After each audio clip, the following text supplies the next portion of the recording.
आपल्या सगळ्यांचं शिवसेना पक्षाच्या वतीनं स्वागत करतो।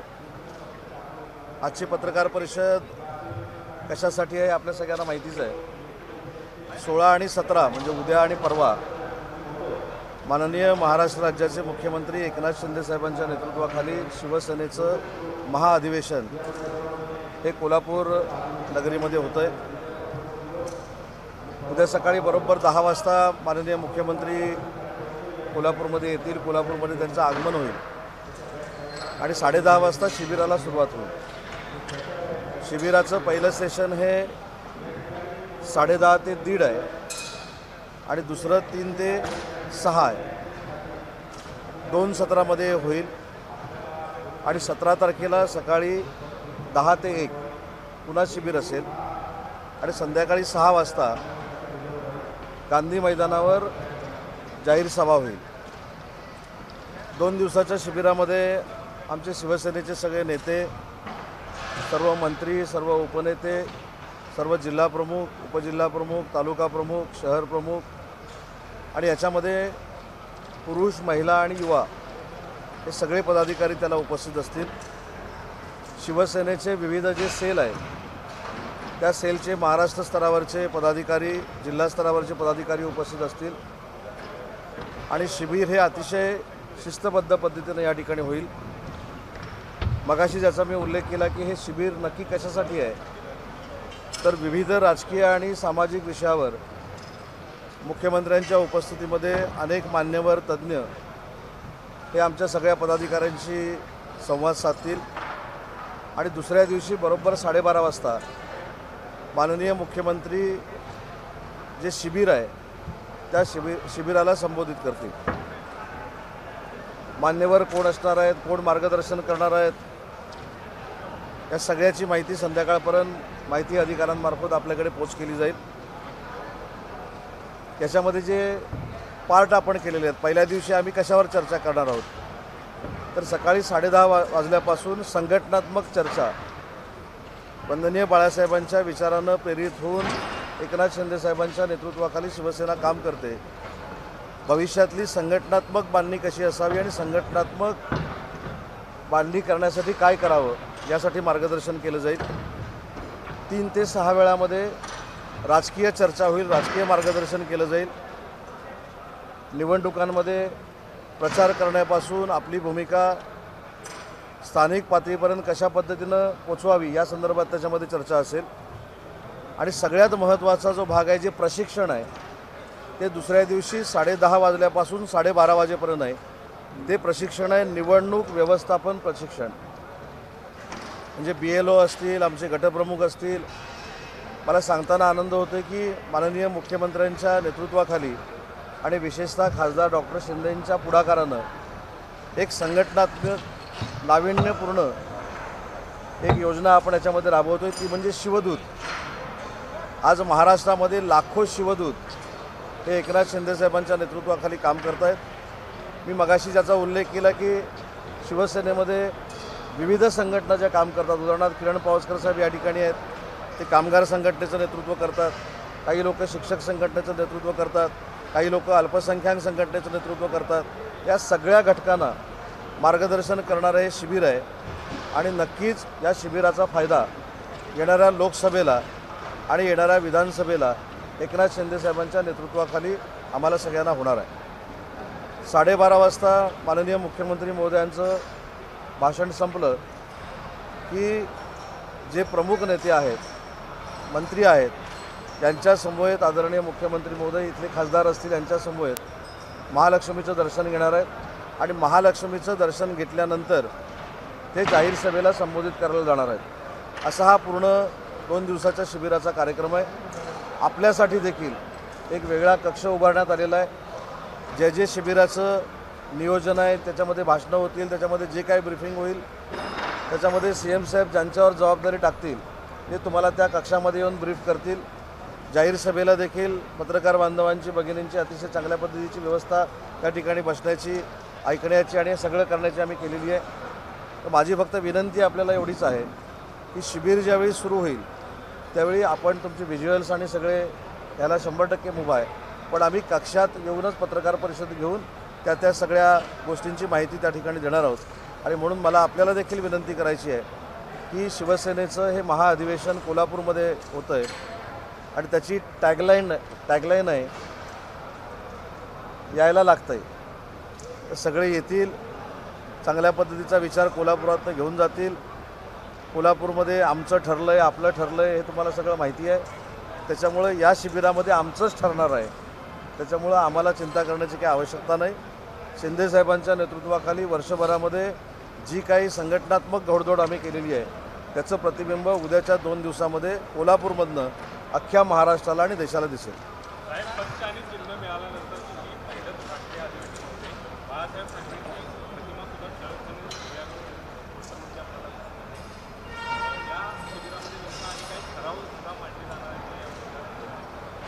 मी म्हणूनच सांगितलं की ठराव कुठचे मांडणार आहेत, काय मांडणार आहेत, हे सगळे मुख्यमंत्री महोदयांच्या नेतृत्वाखाली आम्ही ठरवणार आहोत की तुम्हाला ठराव का मांडला, कशासाठी मांडला, त्याच्यातनं संघटनेला काय फायदा आहे, त्याच्यामधनं जनतेला काय फायदा आहे, आम्ही मिशन म्हणून जनतेसाठी काय करणार आहोत, हे प्रत्येक ठरावाचं विश्लेषण आमच्यापैकी काही मंडळी येऊन तुमच्यासमोर करतील।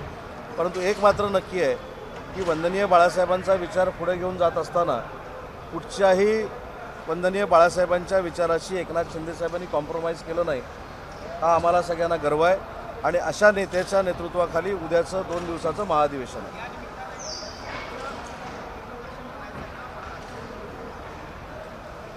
ते शक्ती प्रदर्शन कशासाठी म्हणायचं? शक्ती प्रदर्शन करायचं असतं तर एका ठिकाणी आम्ही 100-200 एकर जागा घेतली असती आणि अख्ख्या महाराष्ट्रातले शिवसैनिक आणून आमची ताकद किती आहे हा दाखवण्याचा प्रयत्न केला असता। हे महाअधिवेशन आहे आणि महाअधिवेशनामधनं मुख्यमंत्री महोदय विचार सगळ्या पदाधिकाऱ्यांना देणार आहेत आणि त्या विचाराची अंमलबजावणी भविष्यातल्या निवडणुकीच्या कालावधीमध्ये आम्ही करणार आहोत। बाळासाहेब ठाकरे नेहमीच आहे की निवडणुकीची सुरुवात कोल्हापूरतून करायची, पण अभावी तालुक्याच्याही सभांना त्याच आम्ही सुरुवातीपासून सांगतो की वंदनीय बाळासाहेबांचा तंतोतंत विचार पुढे नेण्याचं काम माननीय एकनाथ शिंदेसाहेब करतायत। आणि शेवटी कोल्हापूरमध्ये आल्यानंतर एखादं चांगलं काम करायचं असेल, महाराष्ट्रामध्ये चांगलं काम करायचं असेल तर महालक्ष्मीचा आशीर्वाद हे क्रमप्राप्त आहे।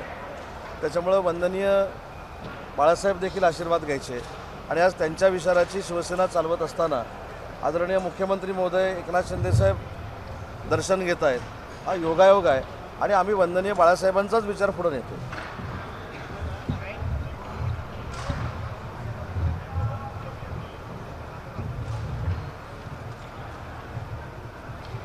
कालच आपल्याला आठवत असेल मी एक मुंबईमध्ये पत्रकार परिषद घेऊन सांगितलं, माननीय माजी मुख्यमंत्री अशोक चव्हाण साहेबांनी जेव्हा भाजपमध्ये प्रवेश केला तेव्हा मी जबाबदारीनं असं वक्तव्य केलं होतं की शिंदेसाहेबांच्या संपर्कामध्ये देखील बडे नेते आहेत, मग ते उबाठामधले असतील, काँग्रेसमधले असतील, उरलेल्या राष्ट्रवादी काँग्रेस पक्षामधले असतील।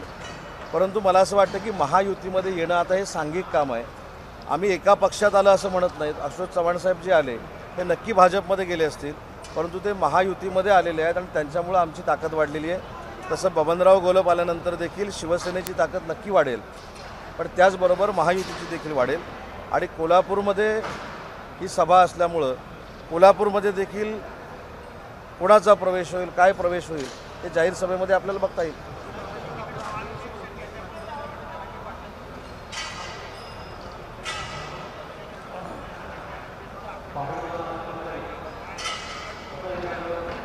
सरकारची भूमिका 100% मनोज जरांगेंनी सांगितलेल्या मागण्या पूर्ण करण्यासाठी आम्ही प्रयत्न करतो। मला असं वाटतं की आंदोलन कधी केलं पाहिजे जर सरकार ऐकत नसते, मुख्यमंत्री महोदय त्याला रिस्पॉन्स देत नसतील, दोन्ही उपमुख्यमंत्री दुर्लक्ष करत असतील, सरकार काहीच करत नसेल तर मला असं वाटतं की काही अवधीनंतर आंदोलन करणं हा लोकशाहीचा एक भाग आहे। जे एकनाथ शिंदे साहेबांनी सांगितलं होतं की मी आरक्षणासाठी अधिवेशन लावेन, ते 20 तारखेला अधिवेशन आहे। त्यांच्या अधिकृत अकाउंटवरनं CMOनं काल ट्विट केलेलं आहे की 20 तारखेला अधिवेशन आहे। आता हे 20 तारखेला अधिवेशन घेताना माझ्या मनात आलं, खासदार साहेबांच्या मनात आलं, मंडलिक साहेबांच्या मनात आलं, पवासकर साहेबांच्या मनात आलं म्हणून उद्या आम्ही अधिवेशन घेणार आहोत, असं विधिमंडळाचं अधिवेशन होत नाही। त्याच्यासाठी कॅबिनेट मिटिंग व्हावी लागते, कॅबिनेटचा ठराव व्हावा लागतो, तो राज्यपालांकडे जावा लागतो आणि राज्यपाल त्याला मान्यता देतात। तशा पद्धतीची मान्यता 20 तारखेला घेतलेली आहे।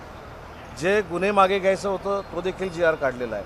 त्याच्यानंतर शिंदे समितीची मुदत जी वाढवायची होती ती देखील आपण मुदत वाढवलेली आहे. त्याच्यामुळे मला असं वाटतं की जी निजामकालीन नोंदी असलेल्यांना दाखला द्यायची प्रोसिजर सुरू करावी, ही जी मनोज जरांगेंची मागणी होती ही 100% शासनानं पूर्ण केलेली आहे. आणि वारंवार एकनाथ शिंदेसाहेबांनी ठामपणानं सांगितलेलं आहे की टिकणारं मराठा समाजाला आरक्षण आम्ही देऊन दाखवू. त्याचबरोबर ओबीसीचं कुठचंही आरक्षण कमी होणार नाही, त्यांच्या आरक्षणाला धक्का लागणार नाही, हे स्पष्ट मुख्यमंत्री आणि दोन्ही उपमुख्यमंत्र्यांनी सांगितलेलं आहे.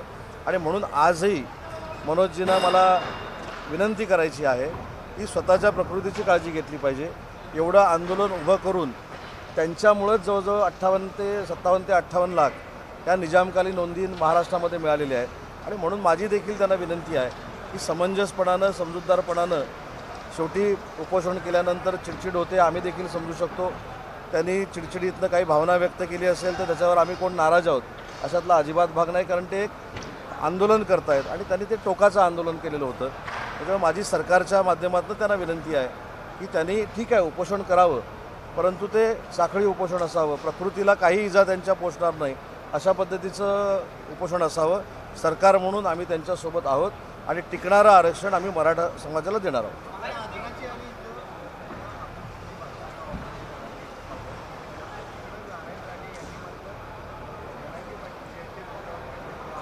मी एक पहिलं सांगतो, मी आजच जरांगे पाटलांच्या बाबतीमध्ये समंजसपणाची भूमिका मांडली नाही.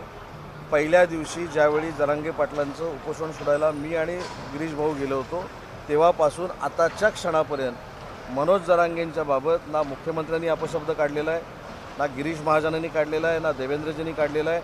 आणि मी या संदर्भात अनेक पत्रकार परिषदा घेतल्या, त्याच्यातनं मी काढलेलं नाही. त्याच्यामुळं आज तुम्ही समंजसपणाची भूमिका घेताय म्हणजे मी ऐका ना, 1-2 मिनटं हा विषयच येत नाही. पण नारायणराव राणेसाहेब जे काय बोललेले आहेत याच्याशी त्यांचं ते वैयक्तिक मत असू शकतं. आमच्या पक्षाचं, आमच्या मुख्यमंत्र्यांचं किंवा आमच्या पक्षाचं ते धोरण नाही. मनोज जरांगेंनी जी मागणी केलेली आहे ती निजामकालीन तुमच्या दाखल्याच्या बाबतीतली आहे आणि ती मराठा समाजासाठी पोषक आहे. त्याच्यामुळं आम्ही जरांगेंबरोबर आहोत. परंतु त्याचबरोबर एक वेगळा गैरसमज पसरवण्याचा प्रयत्न केला जातो आहे काही राजकीय नेत्यांकडनं, विरोधकांकडनं, की याच्यावर ओबीसीवर काय परिणाम होऊ शकतो का. तर याच्यामध्ये यत्किंचितही परिणाम ओबीसीच्या आरक्षणावर होणार नाही या मताशी सरकार म्हणून आम्ही ठाम आहोत.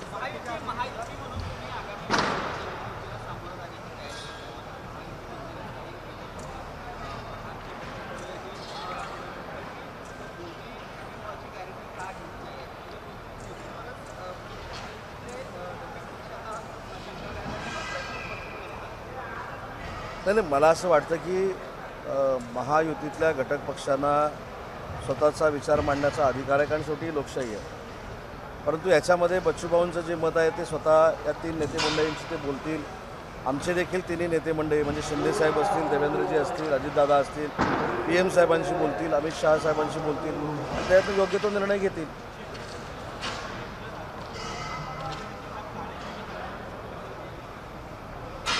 म्हणजे आता निवडणूक जवळ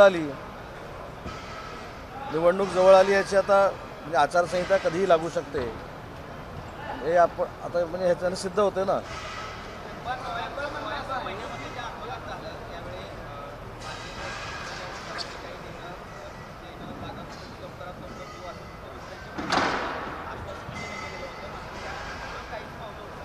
मी एकच सांगतो, मुख्यमंत्री महोदयांच्या मंत्रिमंडळामध्ये काम करणारा मंत्री म्हणून मुख्यमंत्री जे बोलतात ते 100% करतात. ही माननीय एकनाथ शिंदे साहेबांची खासियत आहे. ठीक आहे, थोडं काही दिवस इकडे तिकडे झालं असेल, परंतु जर एकनाथ शिंदे साहेबांनी आश्वासन दिलं असेल, वचन दिलं असेल तर ते 100% पूर्ण करणारे मुख्यमंत्री आहेत.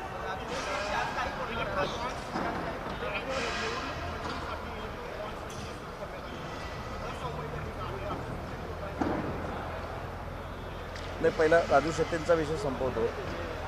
त्यांचा गैरसमज दूर करण्यासाठी सरकारमधला मंत्री म्हणून मला जरी त्यांच्यासोबत बोलावं लागलं तरी माझी बोलायची तयारी आहे. आणि बॉन्डच्या बाबतीतला जो विषय आहे, एकदा सुप्रीम कोर्टानं एखाद्या विषयावर निकाल दिल्यानंतर त्याची पत्रकार परिषदेमध्ये चर्चा करणं ही योग्य नाही. जो सुप्रीम कोर्टानं निकाल दिलेला आहे त्याचा अभ्यास करू, त्याच्यामध्ये काय म्हटलं आहे ते बघू आणि त्याच्यानंतर बोलू.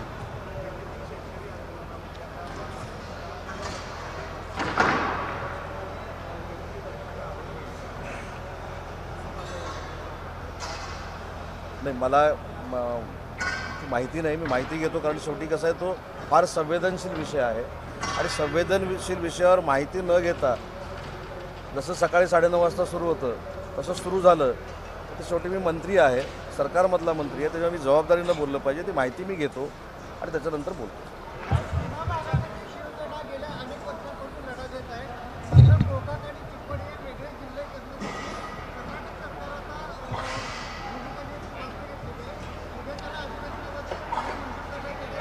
एक पहिली गोष्ट, सीमा भागातील लोकांबरोबर पूर्वी देखील आम्ही होतो, आता देखील आहोत आणि भविष्यामध्ये देखील आम्ही राहणार आहोत. परंतु हा जो प्रश्न शिवसेना म्हणून एकनाथ शिंदेसाहेबांच्या नेतृत्वाच्या शिवसेनेला आपण जो विचारताय तो अजून एका व्यक्तीला विचारणं गरजेचं आहे की काँग्रेसचं याच्याबद्दलचं जे धोरण आहे ते किती लवचिक आहे हे आपल्या सगळ्यांना माहिती आहे. कर्नाटकमध्ये काँग्रेसचं सरकार अनेक वर्ष राहिलेलं आहे. कर्नाटकमध्ये काय काय परिस्थिती झाली हे देखील आपल्याला माहिती आहे आणि म्हणून मला असं वाटतं की शिवसेनेची आमची भूमिका जी आहे ही 100% नाही 10,000% ही सीमा भागातील लोकांबरोबर राहण्याची होती, आता देखील आहे आणि भविष्यात देखील राहणार आहे. आणि म्हणूनच जत आणि त्या परिसरामध्ये जे मुख्यमंत्री महोदयांनी आश्वासन दिलं होतं नळ पाणी योजनेचं, त्याला जवळजवळ 1 ते 1,500 कोटी रुपये देण्याचा निर्णय हा मुख्यमंत्री महोदयांनी घेतलेला आहे. आणि जी सीमा भागातली 800-850 जी गावं आहेत त्याच्या अनेक गावांमध्ये मी स्वतः जाऊन आलेलो आहे. तिथं देखील ज्या ज्या काही गोष्टी तिथल्या लोकांना करायच्या आहेत ती करण्याची सरकारची तयारी.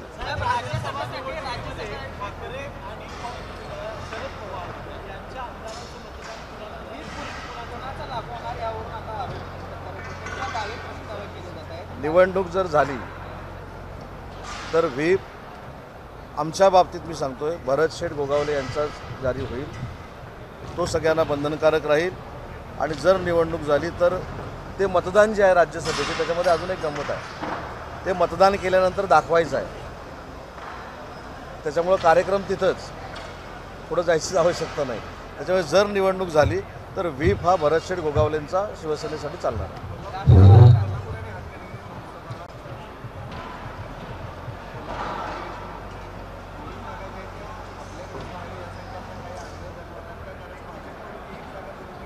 मी परत एकदा सांगतो की ज्या ठिकाणी शिवसेनेचे खासदार आहेत, संकेत असे आहेत युतीतले की ज्या ठिकाणी जे खासदार आहेत तेच त्या ठिकाणच्या निवडणुका लढतात. आता आमच्याबरोबर जे खासदार आले त्याच्यानंतर जे तिकडे खासदार उरलेले आहेत त्या देखील आम्हीच लढवलेले आहेत. तिथं देखील आमचा मागण्याचा अधिकार आहे. दावा प्रत्येक पक्ष करणार आहे. इथं तर दावेचा प्रश्न नाही, हक्कच आहे, त्याच्यामुळे तो काही प्रश्न येत नाही. आणि दावा केल्यानंतरसुद्धा काय निर्णय घ्यायचा हे आम्ही सगळ्यांनी अधिकार एकनाथ शिंदेसाहेबांना दिलेले आहेत. त्याच्यामुळे त्याच्यावर आम्ही चर्चा पण करत नाही आणि आम्ही विचार पण करत नाही की काय होणार आहे. आम्हाला आमच्या नेत्यावर विश्वास आहे, मुख्यमंत्र्यांवर विश्वास आहे. तो जो निर्णय घेतील तो आमच्या प्रत्येक शिवसैनिकाला मान्य राहील. उत्तर दिलं ना, त्याचंच दिलं उत्तर. त्या प्रश्नाचं उत्तर पण हेच आहे, एकनाथ शिंदेसाहेबांचं नेतृत्व आम्ही मानतो, मुख्यमंत्र्यांवर पूर्ण आमचा विश्वास आहे. रत्नागिरी सिंधुदुर्ग जिल्ह्याच्या जागेवर देखील शिवसेनेचा म्हणजे आमचा दावा आहे. त्याच्या उपर एकनाथ शिंदेसाहेब जो निर्णय घेतील तो शिवसैनिक म्हणून आम्हाला मान्य आहे. परंतु रत्नागिरी सिंधुदुर्गवर शिवसेनेचा दावा आहे.